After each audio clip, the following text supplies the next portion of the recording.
Welcome to Some Topic, the podcast where two dangerously underqualified individuals tackle an ever-changing buffet of subjects we have no business discussing.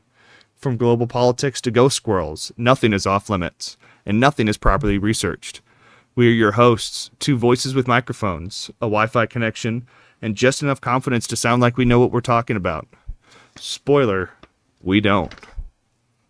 But that's never stopped anyone with a podcast before, and we refuse to be the first. Every week, we plunge headfirst into topics both serious and stupid, usually at the same time, armed only with sarcasm, caffeine, and a dangerous overestimation of our own coherence. Whether it's philosophy, politics, pop culture, or paranormal rodents, we approach each subject like two raccoons who broke into the Library of Alexandria, knocked over a torch, and now insist the fire was enlightenment. Our findings? Improvised. Our sources? Suspect. Our method?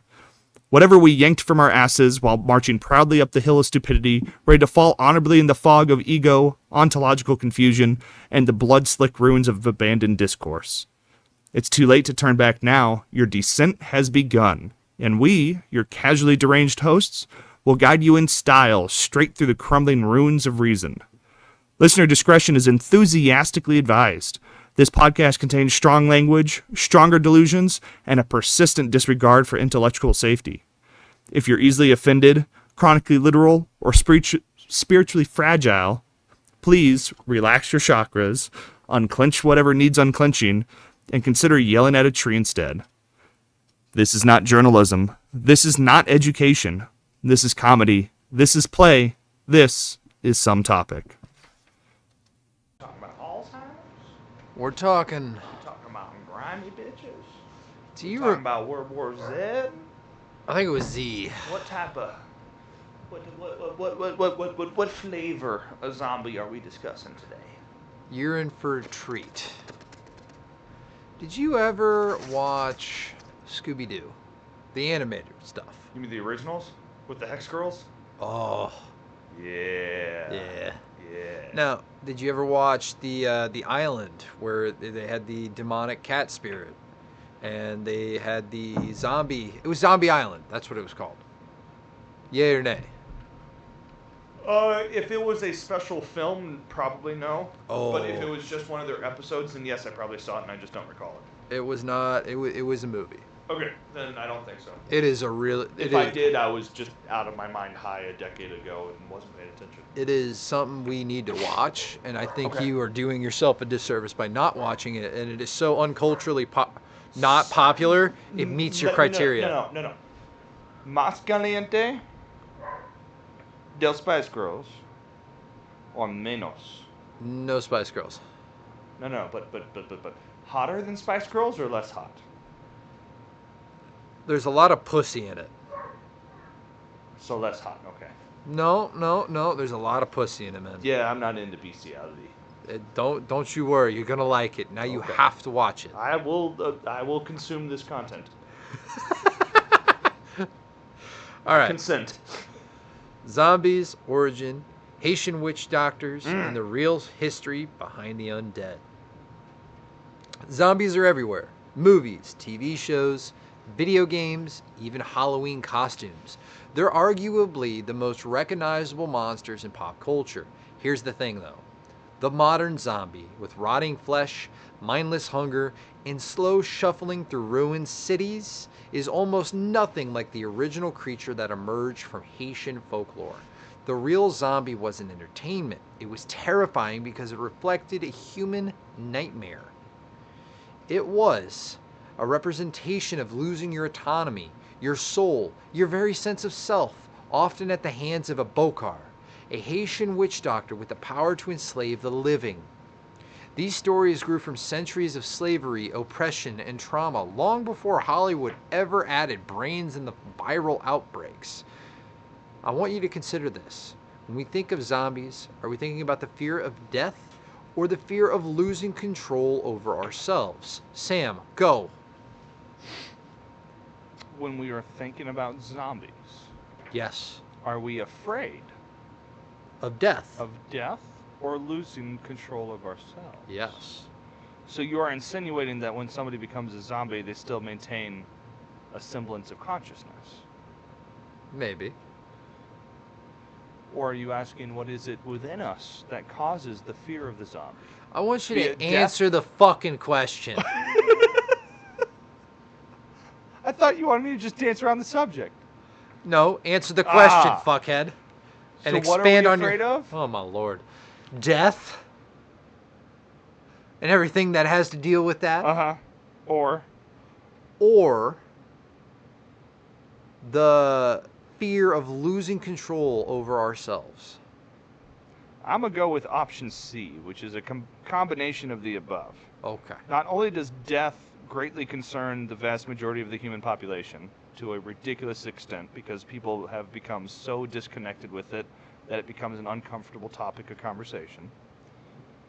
But on top of that, we are also concerned about losing the ability to physically control ourselves and that others might perceive that it was ourselves committing horrific acts against them, aka I don't want to get turned and then my children see me eating their mother.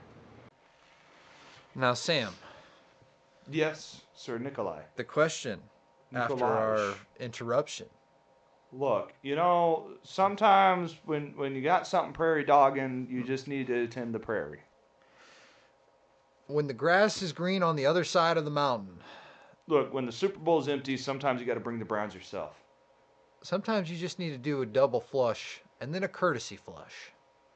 And then Look, courtesy for that courtesy. I'm just trying to do what every Democrat has been wishing they could do for the last 6 years. I'm trying to get the Obamas back in the White House. All right? Now, the question I am asking, the deeper question, what does it say about a society that a story about slavery and spiritual domination became a worldwide fascination in regards to zombies? Sam, go. What was the first half of your question? Why?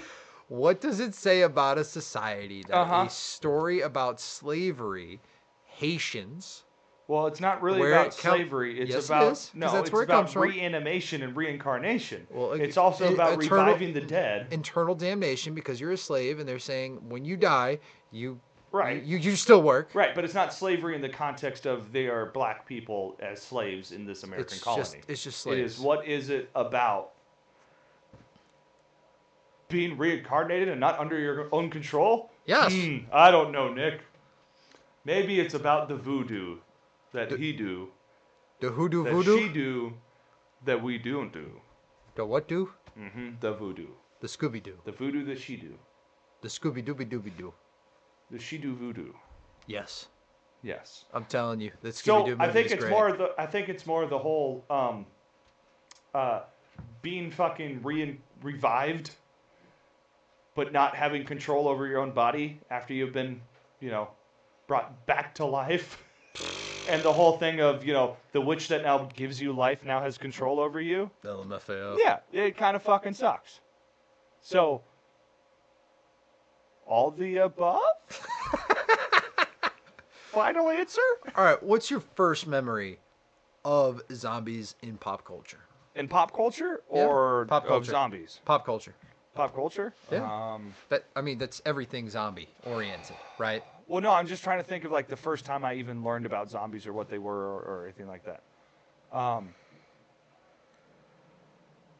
Probably like the first like super big exposure to like popular zombie besides just the idea of zombies and Halloween and whatnot.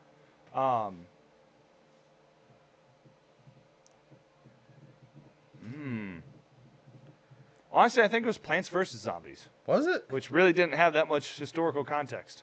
Brett made me watch. relevance. It's a black and white movie. Basically, they're all inside of a house. Zombies are coming, breaking down the windows and doors. Night of the Undead, I think. And it's black and white? Pretty much, yeah. It was. Yeah, that would have been an old one. That is a very old one. Yeah. It wasn't good, but it was like for the time. Apparently, it was really excellent. And then we played zombies religiously on Black Ops. See, that's another huge thing, is I never did Call of Duty for 2 reasons. Yeah, but you played it with me several times. Okay, but that was as an adult. It's fine. So there's so I never did COD. I got to do Battlefront 2. Okay. I Star actually Wars. never played that. Battlefront 2, by the way. Fucking phenomenal. I bet the graphics are shit now. You know, they still hold up. Do they? Yeah, because, it's not that the graphics are any good, but they also didn't try to detail the armor like it was. You know what I mean? And they didn't try to design their art around the graphics. Okay. So anyways, either way.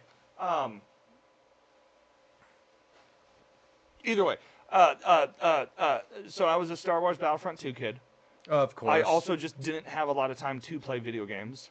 Then I was a GoldenEye kid. And then I was a Modern Warfare 3 on the Wii What kid. the fuck is a GoldenEye kid? GoldenEye 007? Oh, you watched all the movies and shit? No, the game. No, I don't know anything about a game. Yeah, it was like COD, but less good and less pretty, and like the multiplayer on it was basically like COD. Okay. Anyways, Okay.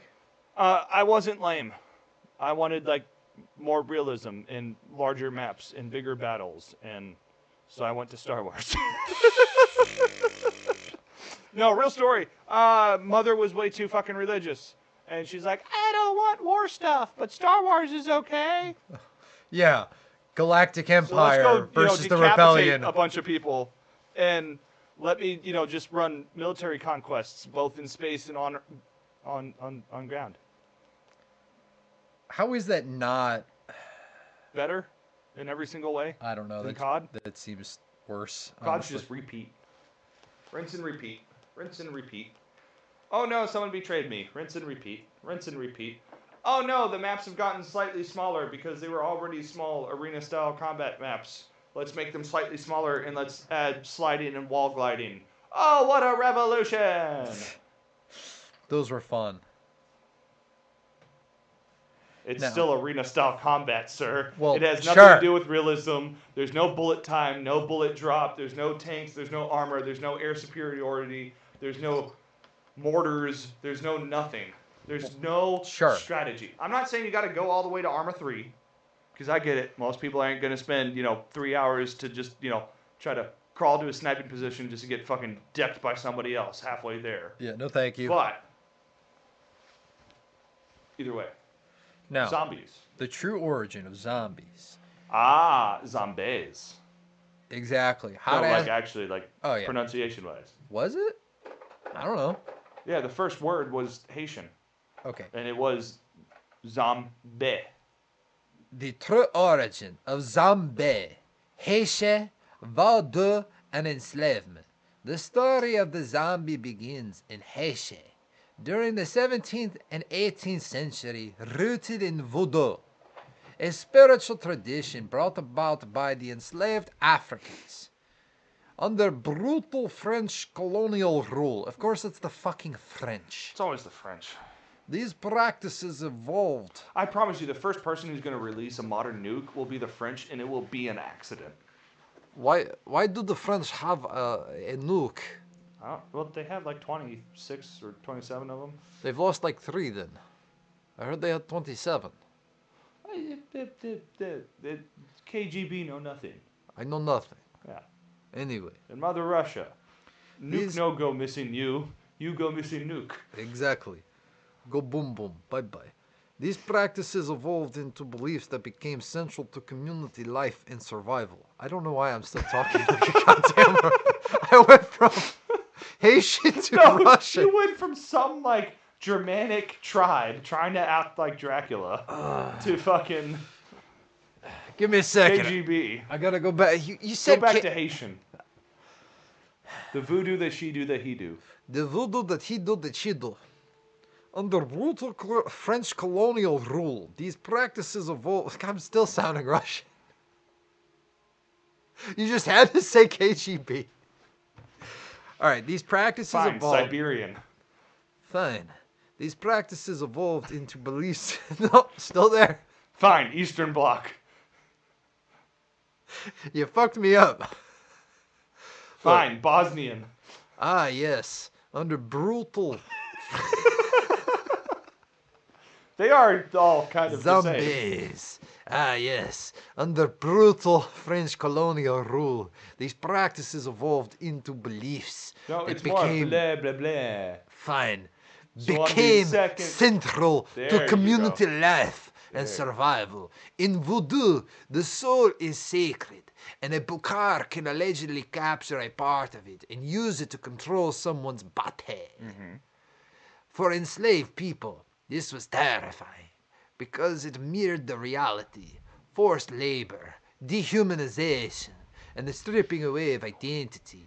Being turned into a zombie symbolized internal enslavement.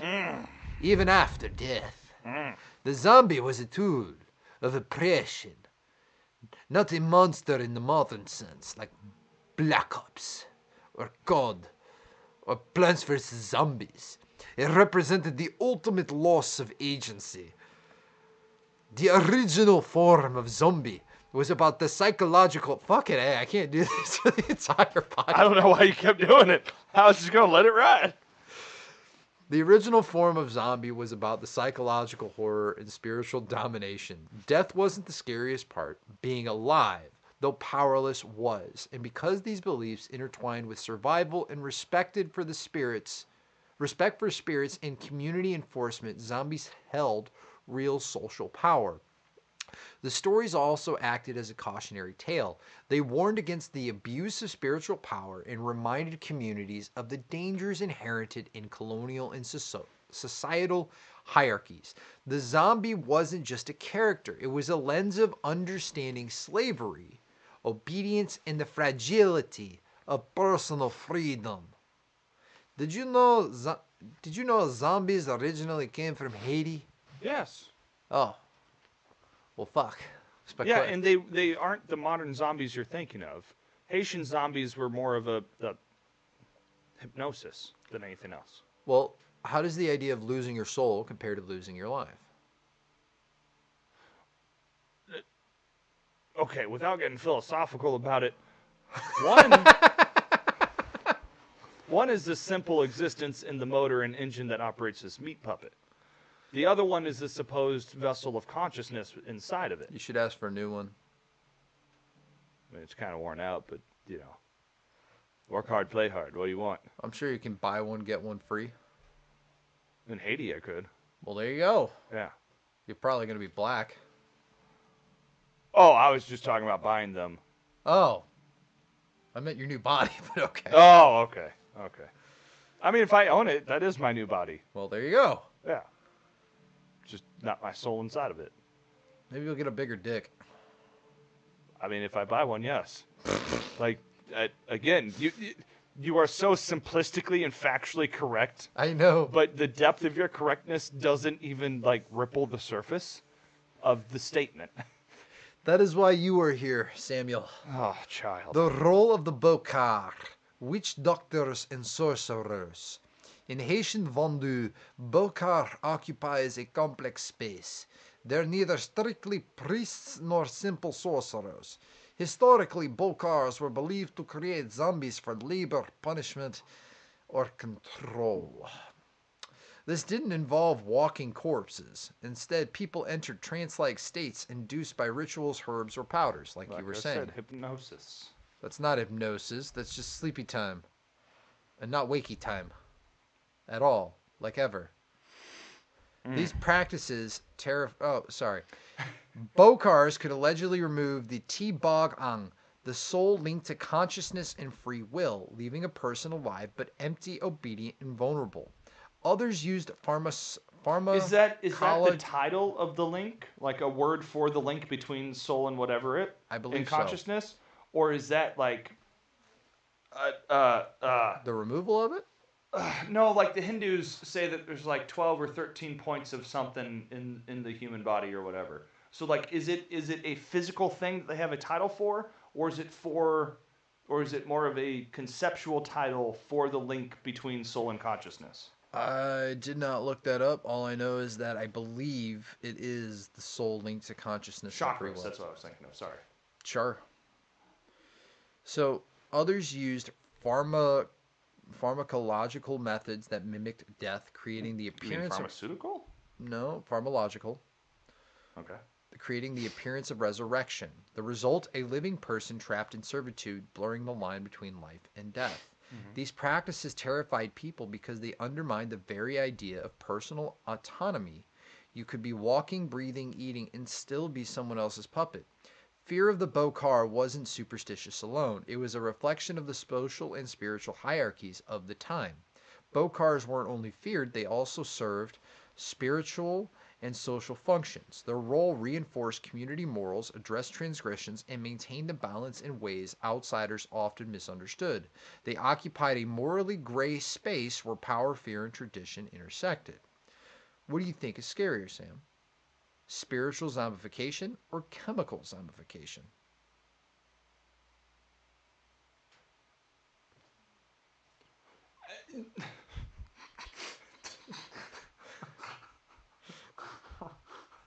Which would you prefer?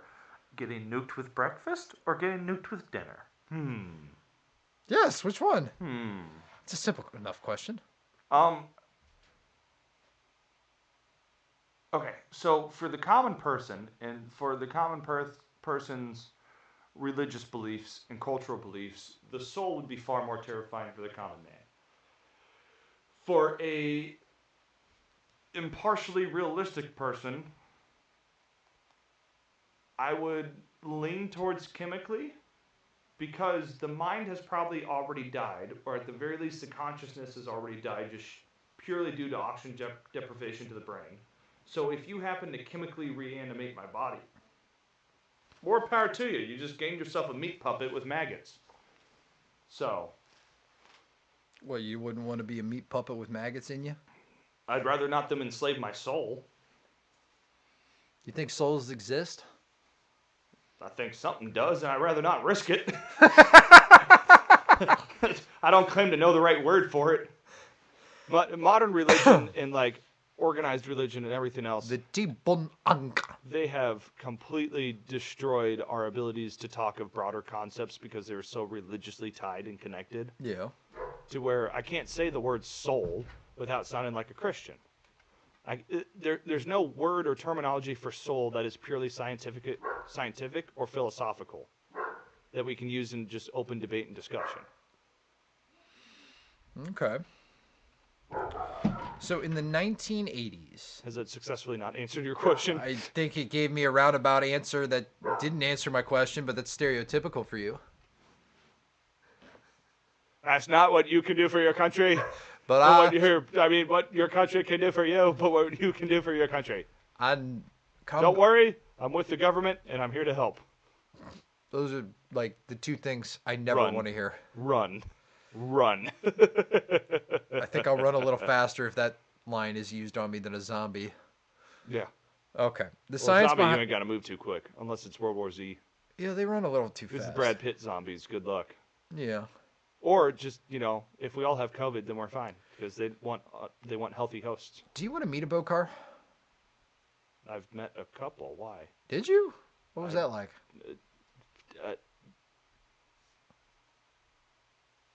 In a very blunt and sincere way, words cannot describe.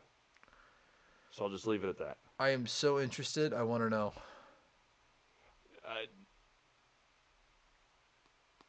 If they're still alive, I'll bring you to them.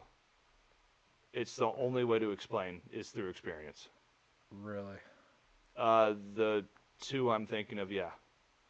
What, they're just like in the head, just a little cuckoo for Cocoa Puffs? Today's sponsor? I mean, yes and no, but I thought it was Count Chocula. No. Actually, I'd be fine with the sponsor from Honeycombs. I missed that shit. As a kid, I thought I was getting away with murder when I had me a bowl of dim Honeycombs and I drank that little honey-flavored milk. It was delicious. I don't know what's worse, the fuck that you gag on honeycombs or the fuck that you gagged. All right, the science behind the fact myth. that I'm popping my throat. Zombie powder in real cases. Uh-huh. In the 1980s, anthropologist Wade Davis investigated alleged zombie cases and proposed a scientific explanation. He suggested that the Bokars use powders containing tetrodotoxin, a neurotoxin found in pufferfish.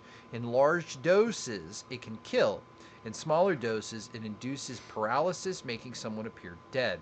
After burial, the zombified individual might be exhumed and kept in a submissive state using hallucinogenic plants like the Datura stramonium. The effect was chilling. A person alive but stripped of free will, appearing dead to family and society. Some scientists debated Davis's claim, and skepticisms remained, but documented cases such as the Clairvius narcissus, declared dead in 1962 and reappearing years later, demonstrated that something was real and happening, whether chemical, spiritual, or both. The science doesn't necessarily undermine the cultural meaning, even if the toxins explain part of the phenomenon. The terror of soul theft and enslavement carried a weight far beyond pharmacology. The zombie was a real social and psychological terror, not just a legend. So, what is more terrifying? A toxin that makes you appear dead, or a ritual that steals your soul? Sam, go! Sorry, separate text from a different client. Repeat your question. I heard everything about research and this and that, and yes, he's not wrong about pufferfish poison and a few other things. Do you think science can explain all folklore? All folklore? Yes. No. Most of it, yes. We interrupt this podcast to bring you either a raccoon intern broadcast, a liminal space service message, an HR policy memoranda, listener surveillance notices, trash theology sermons, or the ever-present system malfunction emergency alerts. Please stand by.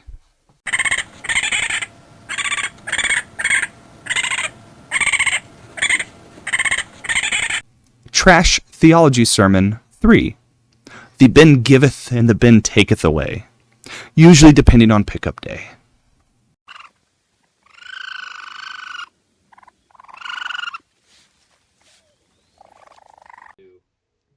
I need to address a structural issue within the intern nutritional program.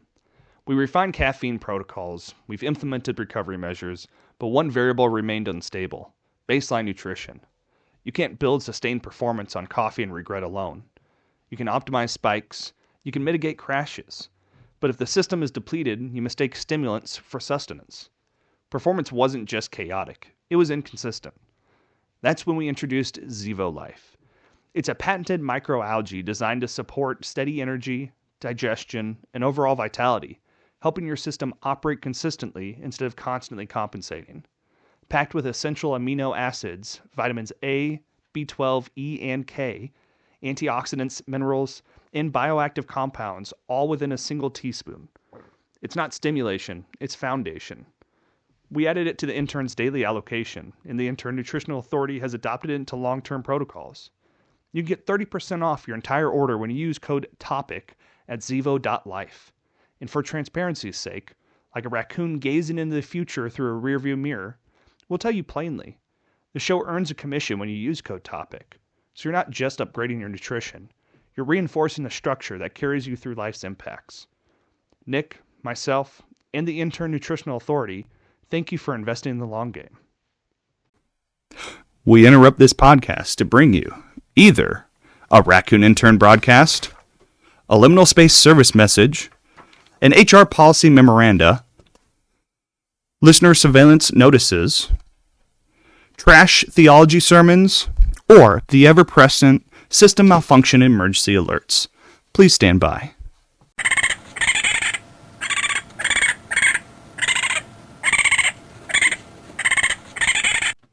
Trash Theology Sermon 1. In the beginning, the trash was without form and void, but raccoons saw that it could be organized.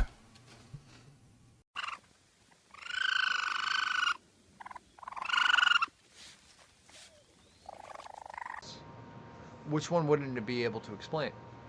Anything that stemmed from hallucinogenic usage. Okay. What would you do if someone you buried showed up years later? years. Yeah. Accept it and move the fuck on.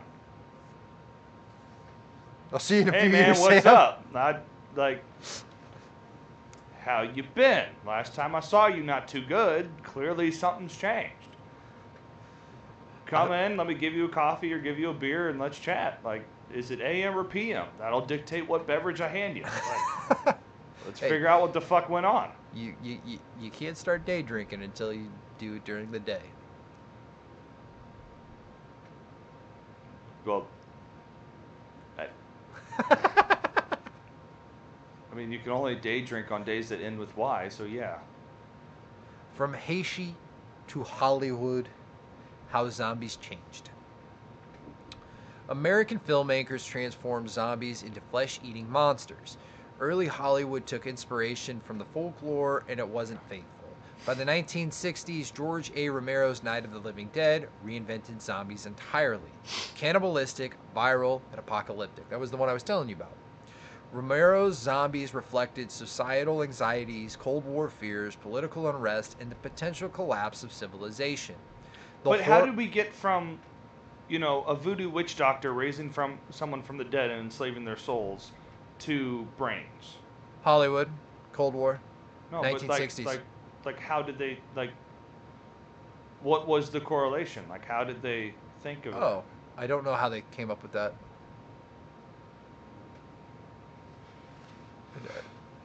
Proceed.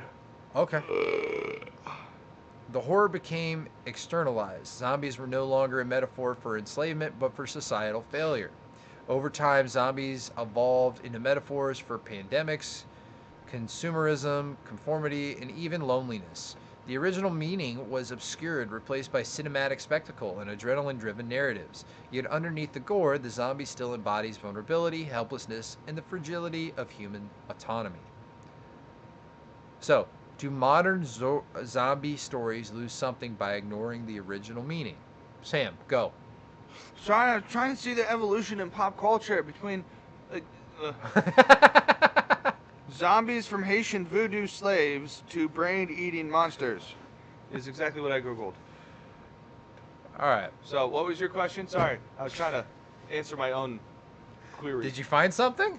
I found a lot of things, but I haven't read them yet. Continue. Do modern stories lose something by ignoring the original meaning?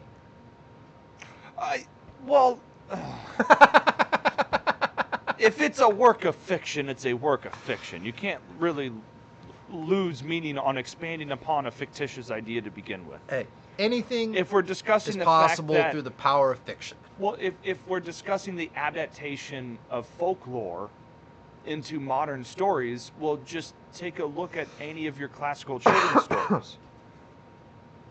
The Grimm series of stories and the origin of children's stories are some horrific Germanic scary shit to keep children in line. Then you'd go into modern American stories and all the monsters are stripped away, all the morals and values are stripped away, and it's this nice fluffy little piece about a lady going to bed in the middle of the woods, and oh no, Prince Charming comes and kisses her. There's not a whole lot of horror in that. So when we say, do we lose something when modern fiction tries to adapt folklore? I mean, we lose a lot of the historical relevance, historical context, and a lot of the validity that the lore had in the first place, hence why it became a folklore.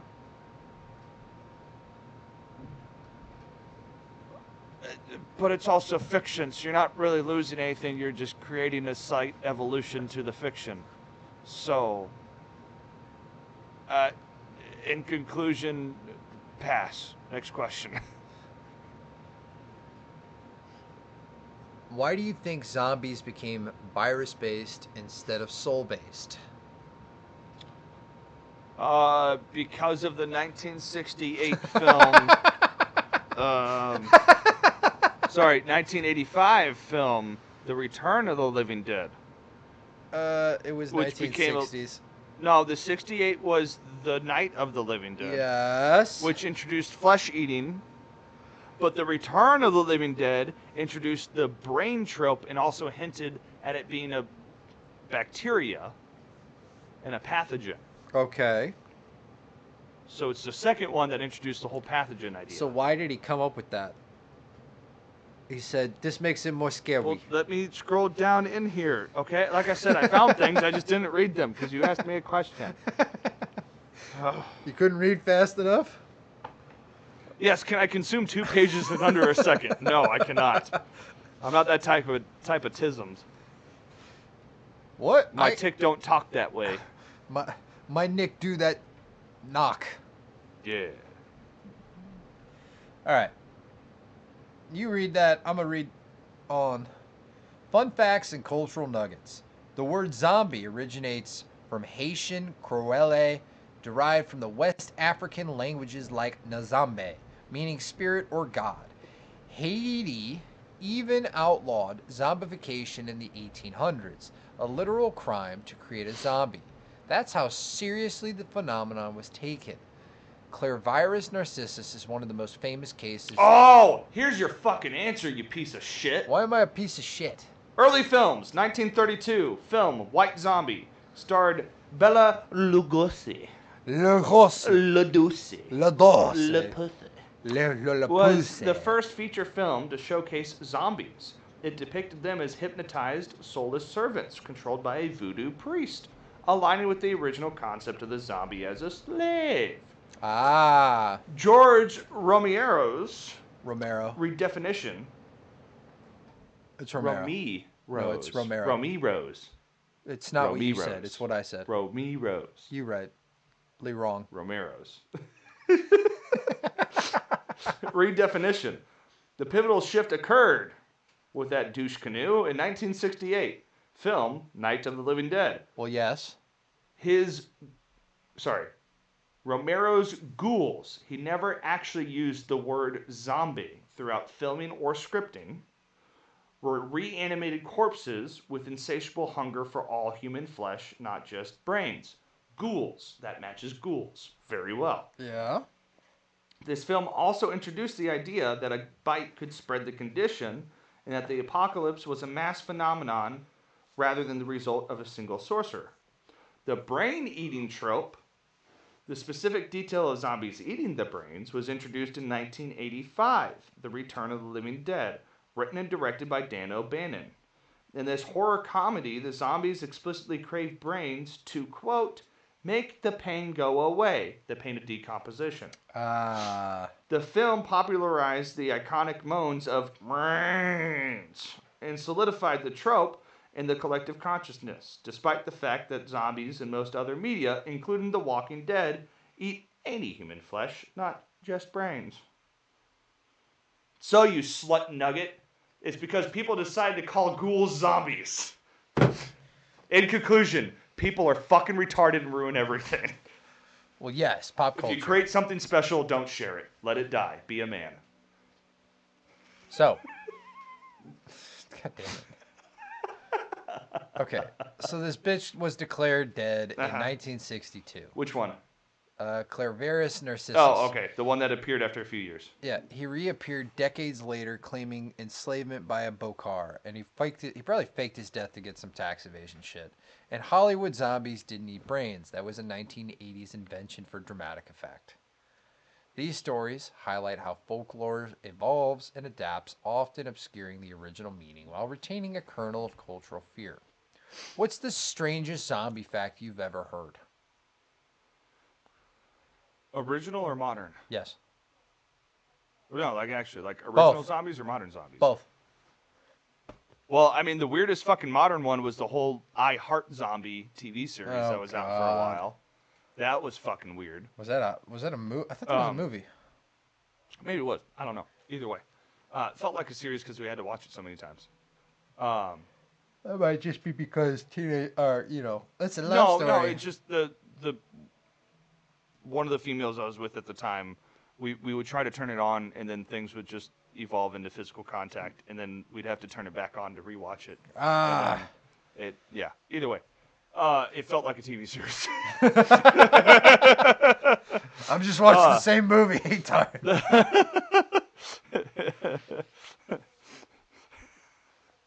Anyways, the fact that it's a curable disease, I think, is bullshit. Period. No matter what. Really? When we're talking about modern zombies, complete and utter bullshit. You want to talk about, a psyops operation or counterintelligence? Yeah. How about leak to an entire population? Oh, they can be saved. No, because now every single woman or effeminate man will now immediately try to side with the zombies as if they can be reclaimed. Yeah. Even if they can be reclaimed, they're already decomposed by how many weeks, how many months? What quality of life is that? I mean, you're going to have to do a lot of... If they turn back human, you're going to have to do a lot of skin grafts to just get rid of the fucking decomposing. But that's not going to be possible without existing intact modern infrastructure and medical facilities. Correct. It's just not feasible. And on the scale of the zombie infections, it's not... Or sorry, the zombie plague... It's entirely unfeasible. Correct. So, do you think any real zombies have ever existed? Well, define real. Original or modern zombies? Yes. Original, yes, there were tons of them. There still are nowadays. Modern? Well, no, I can't imagine that not being on Reddit or iFunny or on some of the smaller social media platforms, if not mainstream media. Like, it would be known. Do you realize how excited so many rednecks would get if zombies were real? You're telling me that there's not a multi-millionaire rancher in Texas with a few hundred acres or a few thousand acres who wouldn't immediately populate his ranch with real zombies and have people pay hundreds of thousands of dollars to go hunt zombies? I don't know. That would be a legitimate like, business. That is 100% what the Americans would do. It's going to make it a sport. So, why zombies still matter today? Zombies endure because they tap deep into the human fear. ZLM, baby. For Haitians, it was domination, control, and loss of identity. For modern audiences, zombies, rather societal anxieties, pandemics, technological dependence, and overpopulation, and systematic collapses, blah, blah, blah, blah, blah. Yeah, I can't do that for an entire fucking however many paragraphs. They're flexible symbols, political, psychological, and sometimes humorous. But the Haitian origin adds gravity, reminding us that zombies were never just monsters. They were cultural warnings grounded in trauma, exploitation, and the spiritual belief. Understanding the origin shifts perception. Zombies aren't entertainment, the lenses through which we examine autonomy, fear, and morality. They remind us that folklore carries history and meaning behind the screen. Zombies are more than just walking corpses. They are historical, cultural, and spiritual. Zombies are mirrors of fear, society, and ourselves. Understanding them fully means seeing them beyond the gore to the history, trauma, and culture they created. Do you see zombies as... You know what's the dinosaurs? This ain't Jurassic Park. Do you see... Although the same redneck theory applies. Could you see zombies being implicated on dinosaurs? Zombie T-Rexes, yes. Have you heard of this little thing called Ark Survival? If we can have techno dinos, we can also have zombo dinos. Zombo dinos. If you had to survive a zombie outbreak, what's your first move? What type of zombie? The non-running ones. Okay, but still, Resident Evil or The Walking Dead? I guess The Walking Dead. Oh, fucking easy. Costco? No. Menards. No. What do you mean no? I already got the shit I need. It's called... Well, from here, it's like an hour and a half. We interrupt this podcast to bring you either a Raccoon Intern broadcast, a liminal space service message, an HR policy memoranda, listener surveillance notices, trash theology sermons, or the ever-present System malfunction and emergency alerts. Please stand by.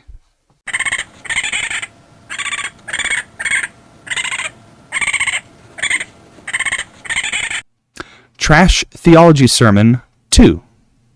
Verily I say unto thee, one's worth is not in what they throw away, but what they are willing to dive back in for.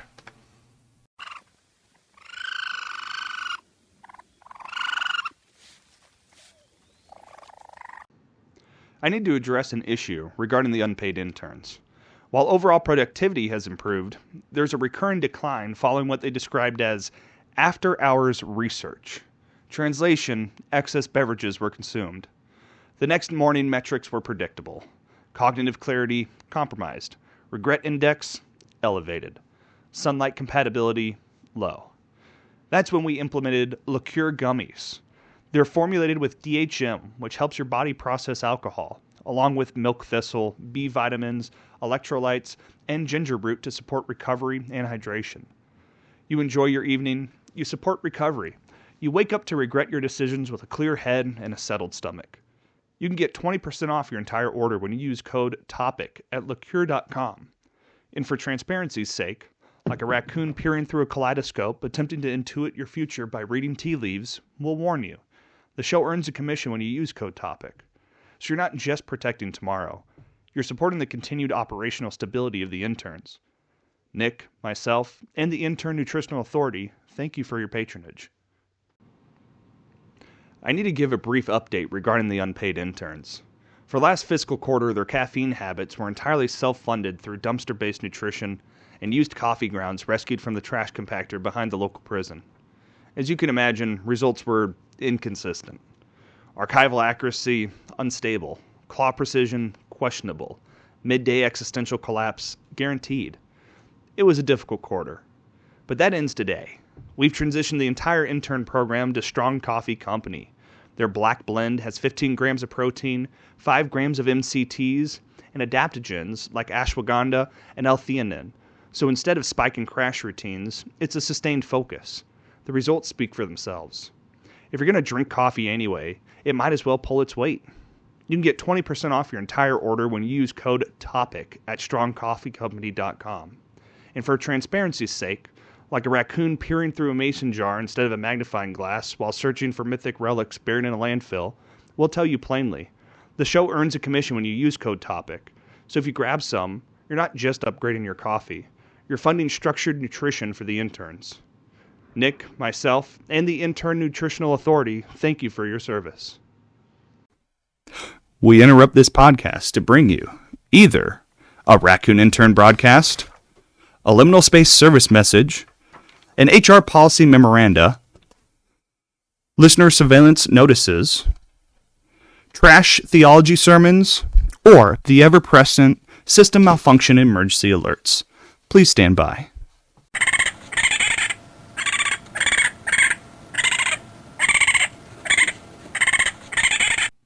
Trash Theology Sermon 4. Remember, cleanliness is next to loneliness. Seek the comfort of clutter.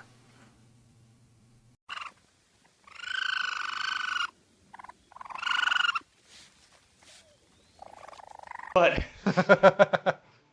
where I live, it's called driving 30 minutes to the bluffs, on the caves in the bluffs, because ain't no zombie going to be able to enter your cave without falling off the bluffs itself. And I'm only directly across the fucking river at a very easily traversable site for both fishing and for deer and elk and population. And it's also a naturally migratory path for goose and geese and everything else. And additionally, in the wintertime, there's also enough live, just wildlife in that specific area anyways. Hence why the Indians populated those caves, and hence why there's massive Indian drawings on those caves, and it's part of a national park system nowadays, because millennia of humans were able to survive right there without all this shit. Huh. So yeah, my plan's pretty well planned out. Like I'm okay. Okay. Now, we've already discussed as a family, my mother and sister are both dying in the first week. They've already said that's fine. They said just don't let them know when it's happening. So is it like put a bullet? It's whatever it is. Just don't let them know it's happening. They know they won't survive. So you heard it from us, folks. Go find a hole, don't die, and make Well, sure you're. hopefully your hole is high up And and that's the first move you do in a doesn't zombie have an apocalypse. easy approach. Yeah, that's about all I got for zombies.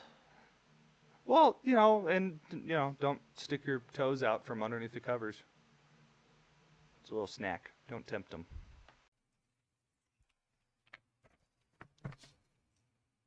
Welcome to Some Topic, the podcast where two dangerously underqualified individuals tackle an ever-changing buffet of subjects we have no business discussing. From global politics to ghost squirrels, nothing is off limits, and nothing is properly researched.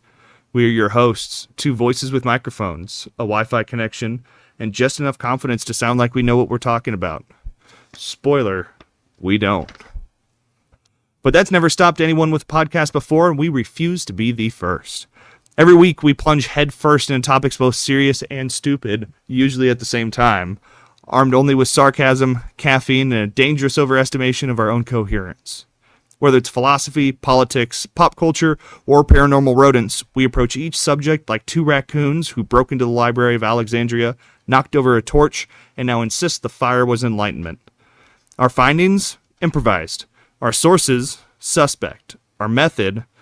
Whatever we yanked from our asses while marching proudly up the hill of stupidity, ready to fall honorably in the fog of ego, ontological confusion, and the blood-slick ruins of abandoned discourse. It's too late to turn back now. Your descent has begun. And we, your casually deranged hosts, will guide you in style straight through the crumbling ruins of reason. Listener discretion is enthusiastically advised. This podcast contains strong language, stronger delusions, and a persistent disregard for intellectual safety. If you're easily offended, chronically literal, or spiritually fragile, please relax your chakras, unclench whatever needs unclenching, and consider yelling at a tree instead. This is not journalism. This is not education. This is comedy. This is play. This is Some Topic.